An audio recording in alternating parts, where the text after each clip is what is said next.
Hello friends, welcome back Hindi India धर्म and science with Dolly 24। I hope so guys आप सभी स्वस्थ होंगे, मस्त होंगे, ज़बरदस्त होंगे और हर रोज़ अपनी ज़िंदगी में नई नई खुशियों का वेलकम कर रहे होंगे। दोस्तों, आज जो है शिव जी को प्रसन्न करने की कुछ सरल और एकदम आसान विधियाँ बताऊँगी। लेकिन प्लीज़, अगर आपने मेरा चैनल अभी तक सब्सक्राइब ना किया हो तो please subscribe my channel. Okay, तो अब बात करते हैं शिव जी को ऐसे कौन से आसान तरीके हैं जिनसे उनको आसानी से प्रसन्न कर सकते हैं और जो इच्छा या चीज़ें हमें चाहिए उनसे मांग सकते हैं। तो शुरू करते हैं। ओके, दुल्हन गाओ मंगलाचार, घर आए मोर पिया भरतार। अब देखिए, यहाँ पे थोड़ा सा शिवरात्रि वाला भी जो है माहौल है, तो इसमें जो है एक दोहा हमने लिखा हुआ, हालांकि ये जो है शंकर जी से बिल्कुल रिलेटेड नहीं है, ये राम जी से है, लेकिन फिर भी। और इसमें ये मतलब सीधा सीधा इसका अर्थ ये है, गांव में जो बहुएं होती हैं उनको दुल्हन बोला जाता है। तो हमारे यहाँ भी यही रिवाज है, तो उसमें बोला जा रहा है दुल्हन गाओ मंगलाचार, मतलब दुल्हन गाओ अच्छे अच्छे गाने, घर आए मोर प्रिया पिया भतार। देखिए, भतार नॉर्मली गाली मानी जाती है, पर इसका एक दूसरा भी मीनिंग है। भतार का मतलब होता है आपका भरण पोषण करने वाला, आपकी इच्छाओं को पूरा करने वाला। तो यहाँ पार्वती जी के शंकर जी जो है इच्छाओं को पूरा करने वाले हैं, तो उनके वो भरतार हैं, मतलब भतार हैं। प्लीज़ गलत सेंस मत लीजिएगा, ये एक देहाती शब्द है और इसको एक दोहे में सच में लिखा गया है, उसी को मैंने यहाँ पे लिखा हुआ है। इसके अलावा शिव जी को प्रसन्न करने के लिए सबसे ज़्यादा सरल और आसान बात है कि आपको शिव की तरह सरल बनना पड़ेगा। शिव जी बहुत ही सीधे साधे सरल स्वभाव के हैं। अगर आप उनके लिए कुछ भी नहीं कर पाते हैं, सिर्फ एक लोटा जल ले जा कर के भगवान की शिवलिंग पे चढ़ा देते हैं, तो भगवान जी उसमें ही प्रसन्न हो जाते हैं। और शिव जी ऐसे देवता हैं जो कि बहुत ही ज़्यादा जल्दी मान जाते हैं। उनको मनाने के लिए बहुत ज़्यादा लॉजिक की ज़रूरत नहीं होती, ना बहुत ज़्यादा चीज़ों की ज़रूरत होती है। आप बस उनको सच्चे मन से याद कर लीजिए, हमारे शिव जी तो ऐसे ही जो है आ जाते हैं। इसके अलावा शिव जी सबसे ज़्यादा उन लोगों को पसंद करते हैं जो शिव के समान सरल साफ हृदय वाले होते हैं, सीधे साधे होते हैं, कि जो मुंह में आया बोल दिया, मन में ना कोई छल है ना कोई कपट है।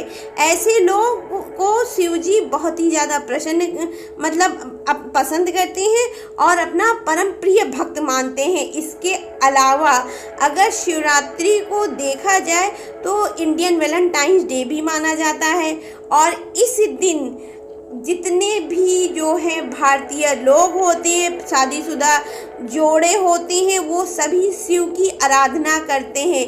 अगर आपके रिश्तों में लड़ाई झगड़ा, कुछ ऐसी समस्याएं हैं जो निरंतर चल रही हैं, ख़त्म होने का नाम ही नहीं ले रही हैं, तो आप चाहो तो शिव जी की जोड़ी, मतलब शिव पार्वती दोनों को एक साथ जो है पूजा कर सकते हैं, और इससे आपके रिश्तों में जो प्यार ख़त्म हो चुका है वो वापस आ जाएगा।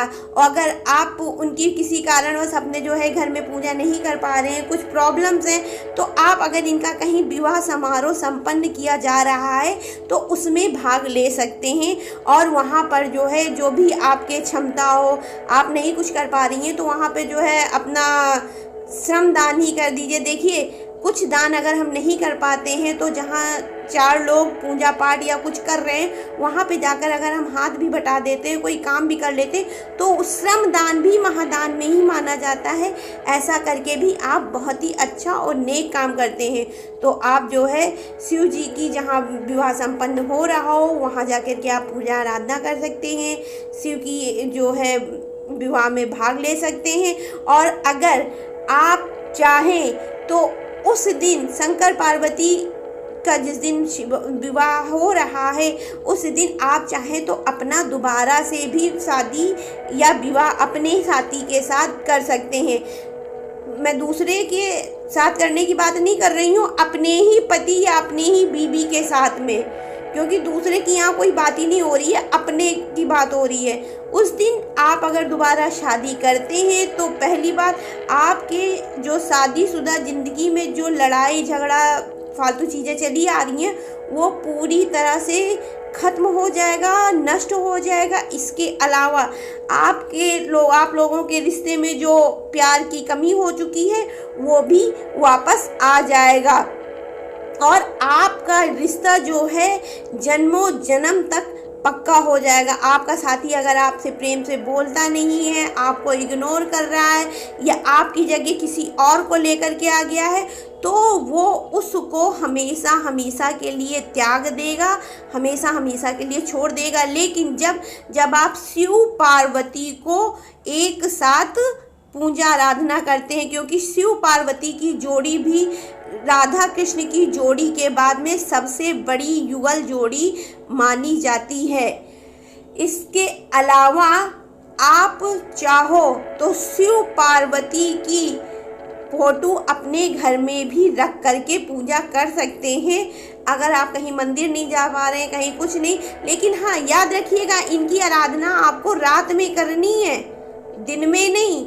दिन में जो है, अगर आप अपने रिश्ते में प्यार वापस पाना चाहते हैं तो आप शिव की आराधना रात में करें, शिव पार्वती सहित, क्योंकि शिवरात्रि होती है, शिव का दिन नहीं होता है। और वैसे भी भारतीय समाज में जो विवाह होता है, जितने भी अगर भारतीय हिंदू लोग होंगे वो सब जानते होंगे कि हमारे यहाँ शादियाँ हमेशा रात को संपन्न होती हैं, दिन में हमारा शादी का कभी कोई काम नहीं होता है। तो शिव की रात्रि को पार्वती शंकर का एक साथ या तो विवाह करें या तो पूजा उपासना करें, तो आपके रिश्तों में हमेशा हमेशा के लिए प्यार वापस आ जाएगा।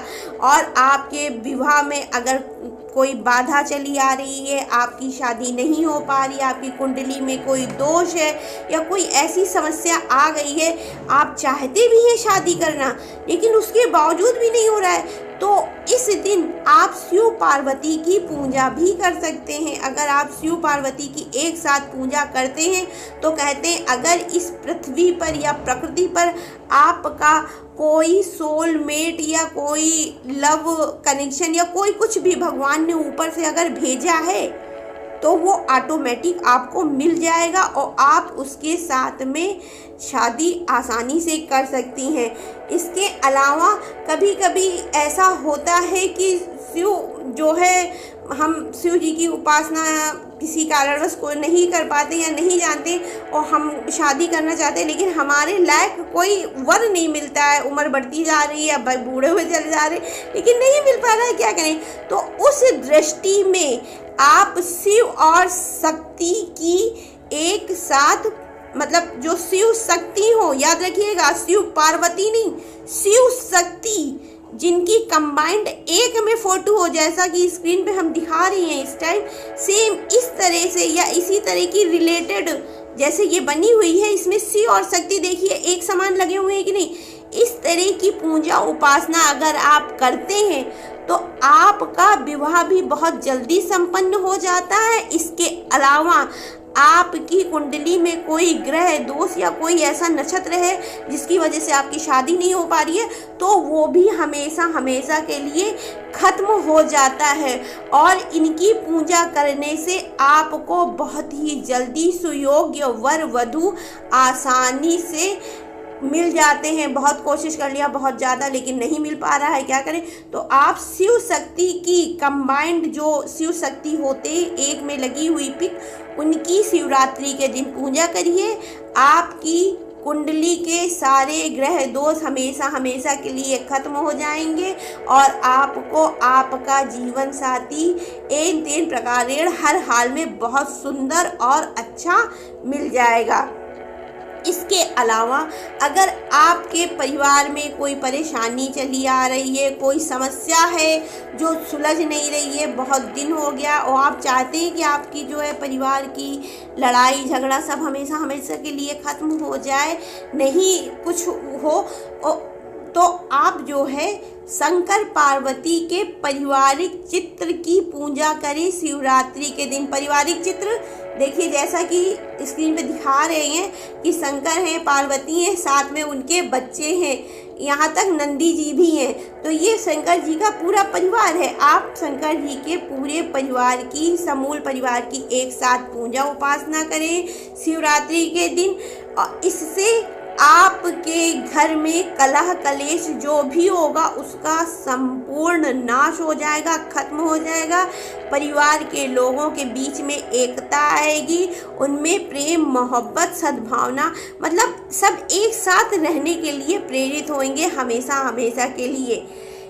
इसके अलावा अगर आप शिव की कृपा पाना चाहते हैं तो कभी भी योग मुद्रा में शिव की पूजा उपासना ना करें। देखिए, इसका सीधा सा लॉजिक है। अगर कोई इंसान, एक सीधी सी बात आप समझिए, अगर कोई इंसान योग में बैठा है तो फिर वो आपकी बातें सुनेगा क्या? आपने खुद भी धारावाहिक टेलीविजनों में देखा होगा कि शिव जी जब योग में होते हैं तो माता पार्वती भी उनको नहीं जगाती हैं, क्योंकि योग में इंसान अपने आप में खोया रहता है। वो सिर्फ उस समय वही चीज़ें सुनता या देखता है जो कि प्रकृति दिखाती है या बताती है। इसके अलावा योग में कोई भी इंसान कुछ भी नहीं। तो भगवान भी जब योग मुद्रा में होते हैं तो उस टाइम उनकी उपासना करने से, मतलब उस चित्र की उनकी उपासना करने से कोई भी फायदा नहीं है। योग मुद्रा में बैठे हुए शिव की उपासना करने से आपके पास योग, विद्या, ध्यान, बुद्धि, बस इतनी ही चीजें आती हैं जो कि योग के दौरान सचमुच में मिलती हैं। लेकिन अगर आपको सच में शिव की जो है कृपा चाहिए, शिव की जो है भक्ति में जो है आगे बढ़ना है, आप चाहते हो कि शिव जी आप पे सच में कृपा करें, तो शिव की जागृत अवस्था में फोटो की जो भी चित्र हो उनकी पूजा उपासना करें। आपने शायद नोटिस ना किया होगा कि मैं जितने भी शिव संदेश बनाती हूँ उन सब में शिव जी की आंखें खुली होती हैं, साथ में शिव जी आशीर्वाद देते हुए दिखाई पड़ते हैं। क्योंकि शिव जी जब जागृत अवस्था में होते हैं तो वो संपूर्णता अपने परिवार और घर की समर्पित होते हैं। शिव जी एक ऐसे भगवान या देवता माने जाते हैं जिनका परिवार बहुत ही सुसज्जित और अच्छा है।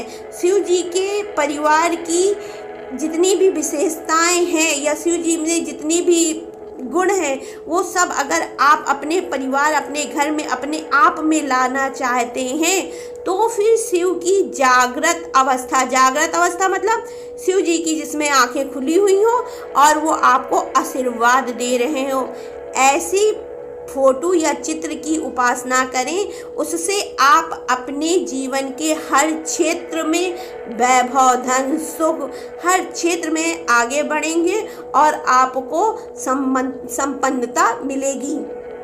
इसके अलावा शिव जी को प्रसन्न करना हो तो आप कोई मंत्र नहीं जानते हैं, आपको नहीं मालूम है, तो सिर्फ आप ओम का जाप भी कर सकते हैं। और अगर आपको ओम का जाप नहीं करना आ रहा है तो आप ओम नमः शिवाय, ओम नमः शिवाय, ओम नमः शिवाय बोलिए।